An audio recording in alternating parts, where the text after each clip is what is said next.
Hello, welcome back to the workshop. It is fantastic to have you here again. I'm very excited for part 2 of the USA flag Damascus build. Today, by popular request, we're gonna make a belt buckle. Enjoy.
Thank you so much for watching this video. It was a huge amount of fun to experiment with this pattern and create the US flag, which is a fantastic flag, and also an enormous amount of fun to make a belt buckle from it.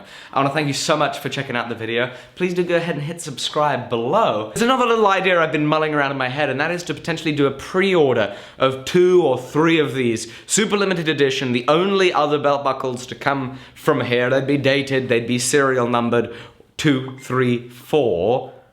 And naturally, as it took me 3 days to get to this point, they'd be super expensive. Now, I think that's reflected in like the actual value of the piece, but just bear in mind that if you're curious about, if you really want one of these things, find a way to get in touch with me, and we'll discuss it further. I'm just mulling the idea over in my head, seeing if it's something that would be worth doing. Apart from that, thank you so much for watching. I'm looking forward to seeing you on episode 100, which is tomorrow, and that is unbelievable. I look forward to talking more about 100 episodes tomorrow, and I want to say thank you so much, America, for being a great country. It was an honor to be able to make your flag out of Damascus. Looking forward to seeing you tomorrow. Have a fantastic day. Please do hit subscribe. Bye-bye.